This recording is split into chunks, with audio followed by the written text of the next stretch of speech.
You've heard the story of the walls of Jericho since you were a kid, but let's be honest, deep down you think it's a fairy tale. You've probably skimmed past those chapters because marching in circles sounds more like a Sunday school song than a military strategy.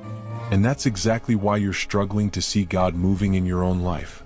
You're looking for a miracle, but you're ignoring the mechanics. I'm about to show you the frequency secret buried in the ruins of the world's oldest fortress.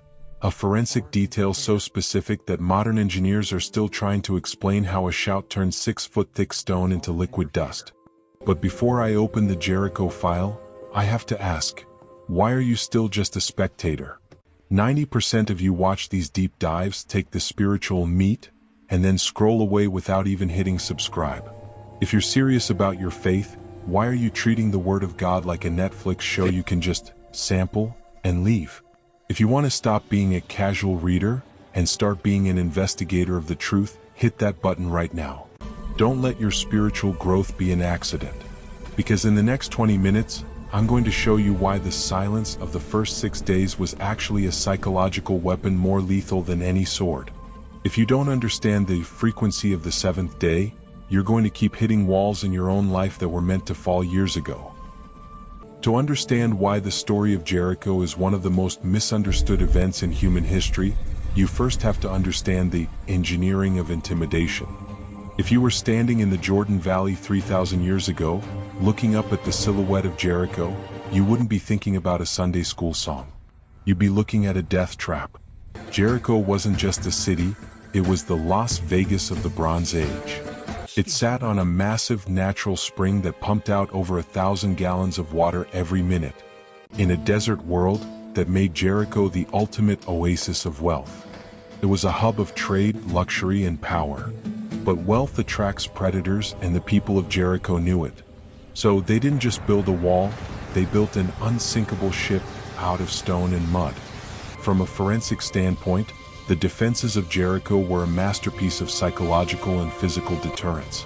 Imagine you are a nomadic Israelite, someone who has spent the last 40 years living in a tent made of goat skin. You've never seen a building higher than a camel's back. Now you're standing at the base of this impossible fortress. First, you'd face a massive stone revetment wall, and 15-foot-high retaining wall of solid rock that angled sharply upward. Even if you managed to scale that under a hail of arrows, you weren't in. You were just in the kill zone. Because sitting on top of that stone base was a second, even higher wall made of mud bricks that reached another 20 to 26 feet into the sky. Total height? Over 40 feet of sheer vertical defiance. It was designed to make you feel small. It was designed to make you feel like your God had led you into a cul-de-sac of history. And here is the secret that the blueprints reveal. The engineering of Jericho was so advanced that the city was actually double-hulled. There was an outer wall and an inner wall with a space in between. This meant that even if a battering ram, technology the Israelites didn't even have, managed to punch through the first layer, the city wouldn't fall. It was like trying to sink a submarine by poking a hole in a single ballast tank. Relate this to your own life for a second. We all have Jerichos. We all have those problems that look double-walled. Maybe it's a debt that feels like it's 40 feet high, or a broken relationship where the other person has built a stone revetment wall around their heart. You look at the engineering of your problem and you conclude, this is impossible. I don't have the tools to break this. The people inside Jericho felt the same way. They looked down from their towers and laughed. They had enough food stored from the recent harvest to last for years. They had their own internal water source. They could have sat behind those walls and watched the Israelites starve in the desert sun. But there was a forensic flaw in their engineering that they couldn't see. You see, when you build a wall to keep the world out, you also lock yourself into a psychological cage. The very thing they trusted for their safety was about to become their coffin. The forensic profile of this city tells us that no human army could have taken it. Not with the technology of the time. If the walls fell, it wasn't because of a flaw in the stone, it was because of a frequency they weren't prepared for. But before we get to the sound that shattered the stone, we have to look at the intelligence report. Because while the king of Jericho was busy checking the locks on his gates, He didn't realize that the mastermind had already placed a deep cover asset inside the one place nobody was watching, the wall itself. Every impossible fortress has a blind spot. Every impenetrable security system has a backdoor. And in the story of Jericho, the mastermind didn't just target the walls, he targeted the people. He wasn't looking for a general or a king. He was looking for someone completely overlooked. Someone living in the death zone. Let's re-examine our fortress profile.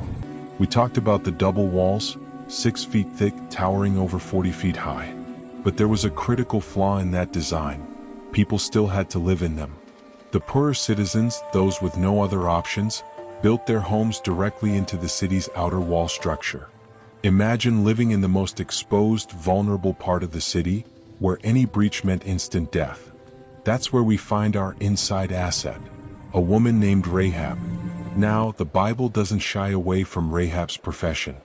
It calls her a harlot. In ancient Jericho, this meant she was not only marginalized but probably had a house that was easily accessible, even if it was technically part of the wall.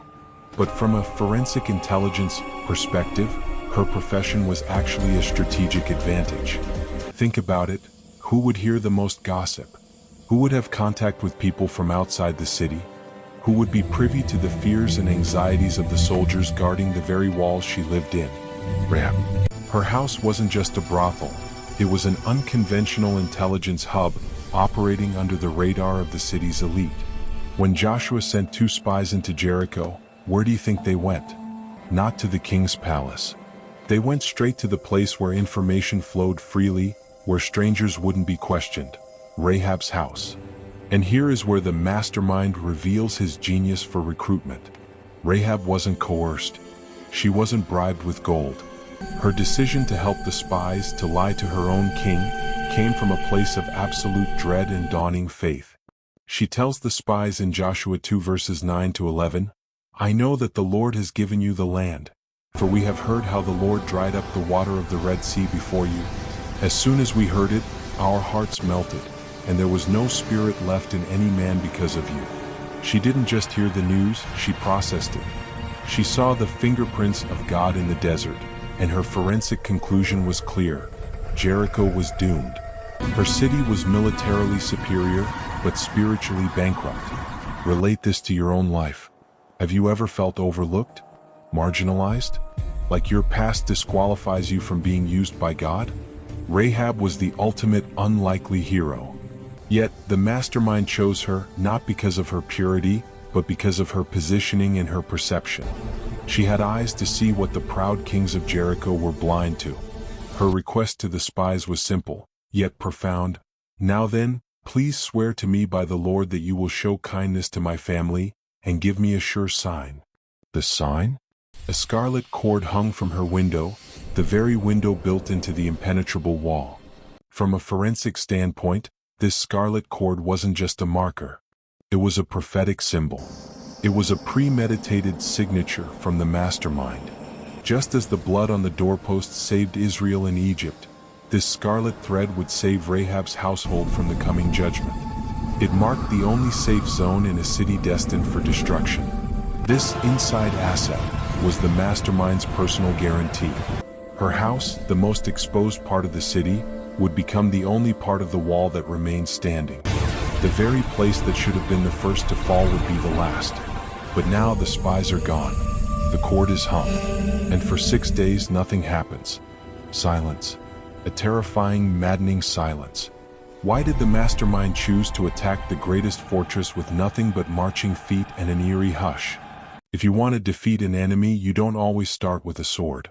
Sometimes you start with their mind.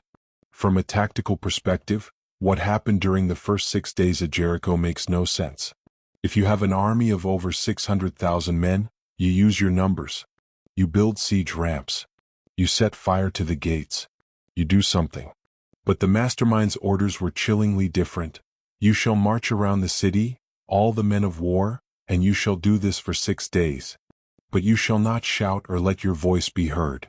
Imagine being a guard on those walls. You've spent your whole life hearing about the God of the Hebrews, who dried up the sea. You're expecting a bloody, chaotic assault. Instead, you get a ghost parade. Every morning at the crack of dawn, the gates of the Israelite camp swing open. Thousands upon thousands of soldiers walk toward your city. They don't scream. They don't taunt you. They just walk. The only sound is the rhythmic, heavy thud of sandals on the sun-baked earth and the occasional mournful blast of a ram's horn. And then, after one single lap, they turn around and go home. This wasn't just a religious ritual. From a forensic profiling standpoint, this was psychological warfare at its most lethal. In the original Hebrew, there is a specific word used to describe the atmosphere inside Jericho during this week: Ema. It's often translated as terror, but that's too soft. Ema is absolute dread. It's the kind of fear that doesn't make you run. It's the kind of fear that makes your bones feel like liquid. It's a paralyzing, soul-crushing weight. Relate this to your own silent seasons. Have you ever felt like God is telling you to just walk in circles around a problem? You're praying, you're showing up, you're doing exactly what you think you're supposed to do, but nothing is happening. The wall is still there. The debt is still there. The sickness is still there. You feel like a fool. You feel like the enemy is looking down from the towers and laughing at you. But here is the secret: the mastermind was hiding in the silence. The 6 days of walking weren't for the walls, they were for the resolve of the people inside. In physics, there is a concept called resonant frequency. Every structure, whether it's a glass or a giant stone wall, has a frequency at which it begins to vibrate. By marching in a rhythmic, synchronized pattern for 6 days, the Israelites weren't just walking, they were tuning the atmosphere. They were setting up a physical and spiritual resonance. The silence of the people was the most important part of the frequency test. Why? Because if they had shouted on day one, it would have been noise. But by holding their breath for 144 hours, they were building up a psychological pressure cooker. Inside the city, the Ema was reaching a breaking point. The king of Jericho probably couldn't sleep. His soldiers were likely deserting their posts or staring at the ground, unable to look at the silent mass of people below. The mastermind was melting the city from the inside out before a single stone was ever touched. You see, the silence wasn't God doing nothing. The silence was God destabilizing the foundation. But here is the forensic catch. A frequency test is useless unless you actually hit the note. On the 7th day, the rules changed. The pace quickened. The silence was about to be shattered by a sound so specific, it would act like a sonic key in a stone lock. We have reached the 0 hour. For 6 days, the mastermind has been tuning the battlefield. The dread inside the city is a physical weight. The silence of the Israelites is a coiled spring. But on the 7th day, the forensic profile changes. This isn't just one lap anymore. They go around once, twice, 6 times. The tension is so thick you could cut it with a bronze sword. And then, on the 7th lap, the mastermind gives the command that would baffle every military general in history: shout. From a distance, it looks like a primitive ritual. But from a forensic engineering perspective, this was a surgical strike. Most people assumed the walls of Jericho fell over, like a tree being chopped down. But the Bible uses a very specific, almost technical Hebrew word, takath. It means the walls fell flat, or under themselves. To a structural investigator, that is a massive clue. If a wall falls over, it creates a mess. If a wall falls flat, it's a controlled demolition. Here is the secret of the mechanics. Remember those double walls we talked about? The stone base and the mud brick upper?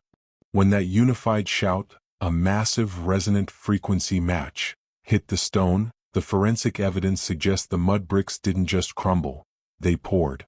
They filled the 15-foot gap between the inner and outer walls. In an instant, the very thing that was designed to keep the Israelites out, the impossible fortress, was transformed into a perfect ramp. The Israelites didn't have to break down the gates. They didn't have to scale the stone. The mastermind used the enemy's own building materials to build a highway straight into the city. The Bible says the men went up, every man straight before him. They literally walked up the ruins of the unsinkable ship. Relate this to your own life for a second. We all have walls that we think need to be moved. We pray for God to remove the obstacle. But the mastermind has a different strategy. Sometimes he doesn't remove the wall, he collapses it so that the very thing that was blocking you becomes the bridge that carries you to your next level. That failed business, that ended relationship, that insurmountable debt, in the hands of the mastermind, those ruins aren't a dead end. They are the raw materials for your ramp. But wait. If the entire wall fell flat, what happened to our inside asset? This is the most stunning part of the autopsy. Archaeologists found that in one specific section of the northern wall, the houses were built into the wall, but that specific section did not collapse. The mastermind is a sniper, not a carpet bomber. While the rest of the unsinkable ship was being dismantled by sound, a single scarlet cord remained hanging in a window that shouldn't have been there anymore. Rahab's strategic hub was the only part of the fortress that the frequency couldn't touch. The investigation into the fall is complete. The city was burned. The gold was taken. But the mastermind did something even more shocking. He didn't just destroy the city, he marked the ground. He left a cold case curse that would sit like a landmine in the soil for 500 years. In the world of forensics, there is no such thing as a statute of limitations on a divine word. Most people think that once a story in the Bible ends, the mastermind moves on. But the investigation into Jericho didn't end when the walls fell. It simply went dormant. It became a cold case that waited in the soil for 5 centuries, like a spiritual landmine. After the smoke cleared and the city was burned, Joshua stood over the ruins and issued a chilling forensic warning. He didn't just say, "Don't rebuild it."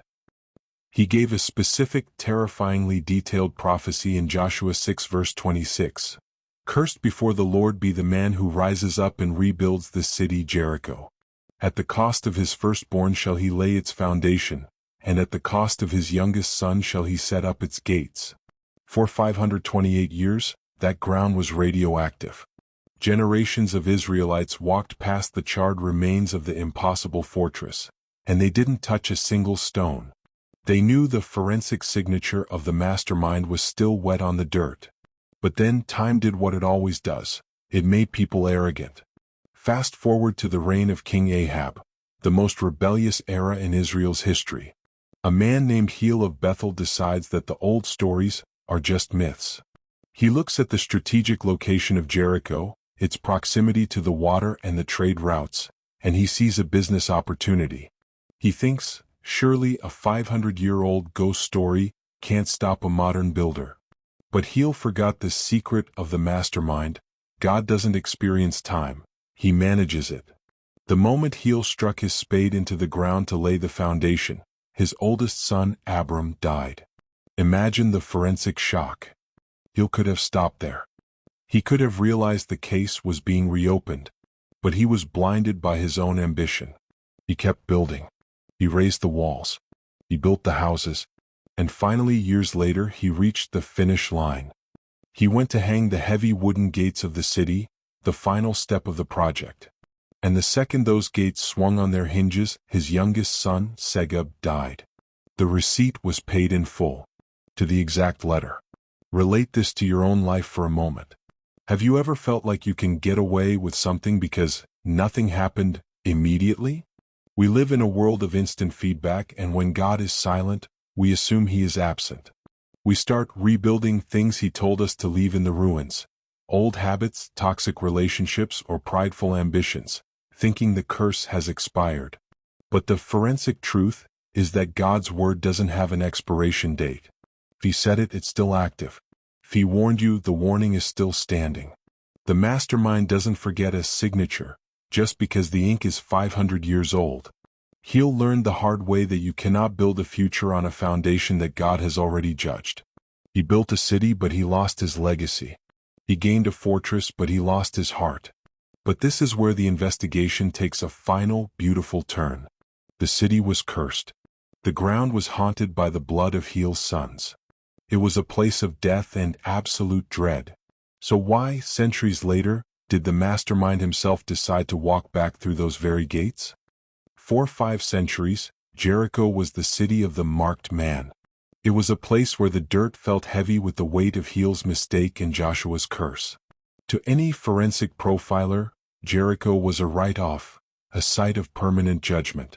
But the mastermind never leaves a case half-finished.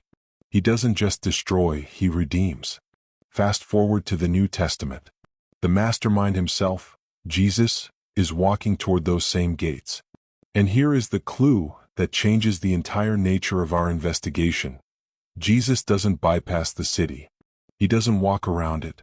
He walks straight into it. But he isn't there for the architecture or the history. He is there for a high-value target who is hiding in the foliage. Enter Zacchaeus. Now, forget the wee little man song you learned as a kid. From a forensic perspective, Zacchaeus was the corrupt regional tax manager for the Roman Empire. He was the man who had perfected the art of legalized theft in the very city that had been founded on a curse. Zacchaeus is short, he's hated, and he's desperate. He climbs a sycamore fig tree just to get a glimpse of the mastermind. And here is the secret hidden in the branches. The mastermind stops. Out of the thousands of people screaming his name, he looks up into the tree and says, "Zacchaeus, come down immediately. I must stay at your house today." Do you see the forensic reversal? In the Old Testament, the presence of God came to Jericho in a whirlwind of fire and sound to bring the walls down.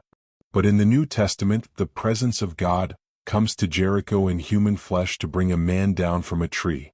The first visit was about the destruction of pride. The second visit was about the restoration of the broken. Relate this to your own life for a second. We all have cursed cities in our past.